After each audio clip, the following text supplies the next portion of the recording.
हुई अपने घर पहुंचती है।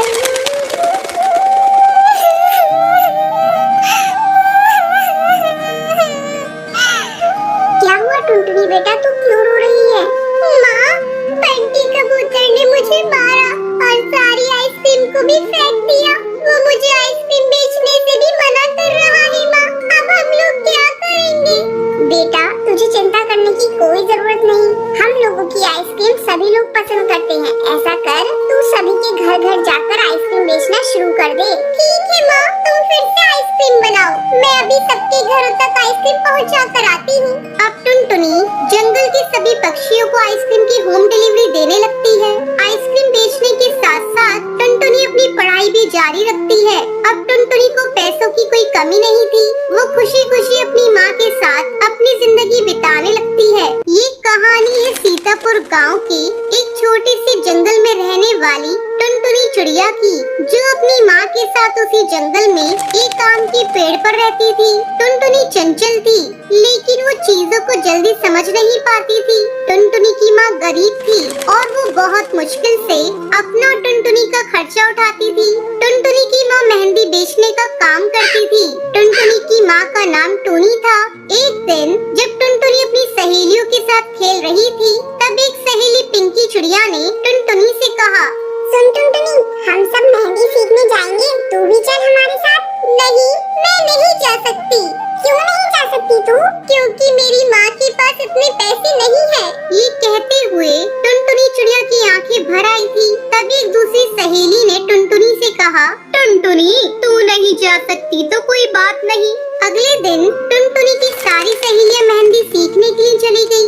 जब टुनटुनी की माँ अपने घोंसले में पहुँची, तो उसने जो देखा वो देखकर उसे बहुत दुख हुआ। टूनी चिड़िया टुनटुनी को रोता देखकर घबरा जाती है और उससे पूछती है, क्या हुआ टुनटुनी? पहले टुनटुनी कुछ नहीं कहती, फिर माँ के बहुत पूछने पर वो अपनी सहेलियों के साथ हुई बात के बारे में बताती है। टुनटुनी अपनी माँ से कहती है, माँ, हम इतने गरीब क्यों हैं?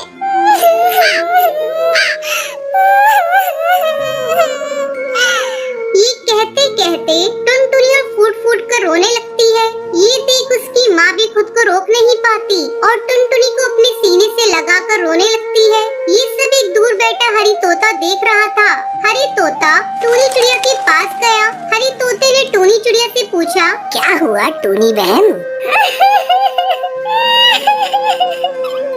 टुनटुनी मेहंदी लगाना सीखना चाहती है, पर मेरे पास इतने पैसे नहीं है कि मैं इसे मेहंदी सीखने भेज सकूं। ये सब कहते हुए टूनी चिड़िया की आंखों से आंसू बहने लगी। हरी तोता ने टूनी चिड़िया से कहा, रो मत बहन, तुम्हारी टुनटुनी को मेहंदी लगाना मैं सिखा दूंगा और तुम्हें पैसे भी नहीं देने पड़ेंगे। सच तोता भैया, आप सिखाओगे? हरे तोते ने हाँ में सर हिलाकर जवाब दिया। टूनी चिड़िया ने टुनटुनी चिड़िया से कहा, सुन टुनटुनी, तू मेहंदी लगाना सीखना चाहती थी ना? हाँ माँ, कल से तुझे तोता भैया मेहंदी सिखाएंगे। ये बात सुनकर टुनटुनी की आंखें खुशी से चमक उठती है। अगले दिन से हरी तोता ने टुनटुनी को मेहंदी लगाना सिखाना शुरू कर दिया। हरी तोता ने टुनटुनी को कठिन मेहंदी डिजाइन को भी आसानी से बनाना सिखा दिया। कुछ दिन बाद टुनटुनी मेहंदी लगाने की कला में निपुण हो गई थी। उधर टुनटुनी की सहेलियां भी मेहंदी सीख चुकी थी। सबको इस बात पर बहुत गर्व हो रहा था, परंतु टुनटुनी की एक सहेली, जिसका नाम सुंदरी कौवी था, वो ये कहती है कि मैं तुम सबसे ज्यादा अच्छी मेहंदी लगाती हूँ। ये बात कहकर वो वहाँ से चली जाती है। सुंदरी कौवी अपनी कला पर घमंड करने लगी थी।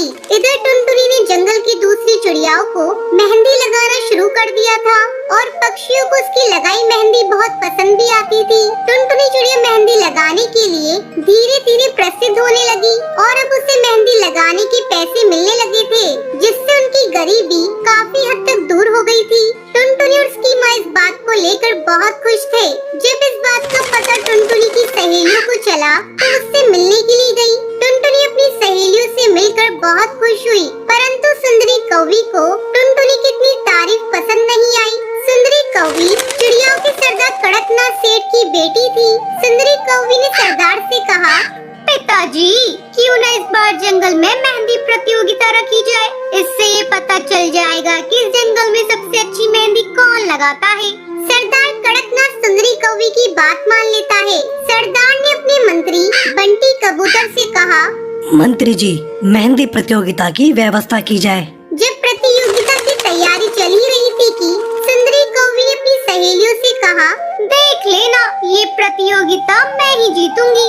सुंदरी कौवी को अपनी कला और होनहारी पर घमंड हो गया था। फिर जब ये प्रतियोगिता शुरू हुई तो सभी प्रतिभागियों को मेहंदी की अलग अलग डिजाइन दे दी गई। सुंदरी कौवी ने जानबूझकर सबसे कठिन डिजाइन टुनटुनी को दिलवा दी।